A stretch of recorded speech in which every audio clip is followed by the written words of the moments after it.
Di sini ada beberapa riwayat ibu bapak, dengarkan baik-baik. Kemuliaan zakat, kemuliaan sedekah.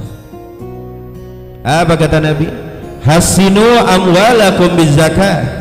Jaga, bentengi hartamu dengan mengeluarkan zakat, kata Nabi. Apa artinya?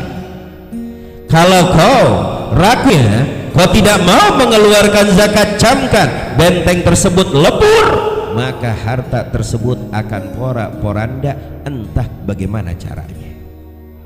Paham? Karena zakat itu benteng. Makanya bu, pak, kalau duit sering hilang, jangan langsung ada tuyul nih keluarin zakat. Jangankan tuyul, bayul nggak bakal datang. Paham apa tidak? Hah? Ini duit hilang manggil dukun, bego, bahlul. Zaman begini masih main dukun, jangan main tipu-tipuan ya. Ya, tuyul tuh kecil, botak, jitak, balik.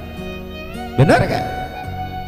Solusinya satu, hartamu ingin terjaga, hartamu ingin makmur, hartamu ingin berkah, tidak ada hal-hal gaib yang akan mencolong hartamu supaya terjaga dari tangan-tangan manusia yang jahat. Yang penting hasil harta yang kau miliki halal, maka bentengilah dengan zakah, aman. Jimat langsung dari junjungan besar kita Nabi Muhammad yang sudah dikatakan wa mayantiqu anil hawa. Nabi Muhammad tidak pernah berkata dusta, dan baginda Nabi Muhammad tidak pernah berkata nista. Paham apa tidak? Jelas apa tidak? Wadawu mardokum bisadaqah, dan obati sakit kalian dengan sedekah. Ini jimat nih pak, ini pengobatan ala Nabi Muhammad ibni Abdillah. Cuma kita tidak yakinnya keburu ama paramek, dikit-dikit panadol. Benar kan? Coba pakai jimat Nabi, tanamkan keyakinan yang benar. Dawu mardokum bisadaqah, obati sakitmu dengan sedekah. Cuma kita kebanyakan kurang yakin. Kita masih menemukan Hubabah, ibunya Al-Habib Abdul Qadir Al-Haddad Al-Hawi, kalau sakit apapun minta dibeliin beras sama anaknya, minta beliin beras, lalu beras tersebut dikresek-kresekin, suruh bagiin kepada fugara wal masakin yang membutuhkan. Tuh cara berobatnya Al-Hubabah tersebut, luar biasa. Hebat apa tidak? Hah? Dulu bu, dulu ada orang yang terkena penyakit, sudah datang ke rumah sakit ini, sudah datang ke dokter ini, bahwa semua dokter angkat tangan. Sebagian dokter ada yang berkata bisa disembuhkan, tapi dengan modal yang banyak, bayaran yang banyak. Kebetulan yang sakit orang miskin, gak punya apa-apa. Lalu apa timbulnya? Ya orang miskin tersebut satu kata, tawakaltu ala Allah, saya bertawakal aja kepada Allah, karena gak punya duit untuk berobat. Lalu ada satu temannya datang kepada orang tersebut, kau datang kepada alim bulan, di sana ada orang alim, kau datang konsultasi kepada dia. Dia datang, dia curhatkan, wahai orang alim, aku dalam keadaan sakit tapi aku tidak mempunyai duit. Aku sudah berobat tapi harganya begitu mahal. Lalu sekarang aku tawakal kepada Allah. Kalau emang berobat pakai duit ya aku mundur. Lalu ulama tersebut berkata, oh ada obatnya. Senang nih orang miskin ya, ada obatnya. Apa obatnya wahai orang alim? Orang alim tersebut berkata, obatnya ada pada Nabi Muhammad, yang dimana Nabi bersabda, dawu mardokum bisadaqah, obati sakitmu dengan sedekah. Langsung meler tuh orang miskin. Kan orang alim saya udah bilang saya nggak punya duit, sekarang suruh sedekah lagi, sama aja ngeluarin duit itu mah. Lalu kata orang alim, ada satu lagi, ini tanpa ngeluarin duit, ini ente bisa lakuin. Apa itu? Obatnya dari Nabi juga. Apa kata Nabi?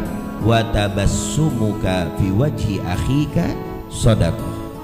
Senyummu, ramah tamahmu kepada saudara-saudaramu itu sudah terhitung sedekah. Nah ini yang saya mau, ini gratisan, gak ngeluarin harta, keluar dari orang alim tersebut, nyengir kanan, nyengir kiri, nyengir kanan, nyengir kiri, setiap ketemu orang nyengir. Subhanallah, tidak lewat 3 hari penyakitnya sembuh. Luar biasa.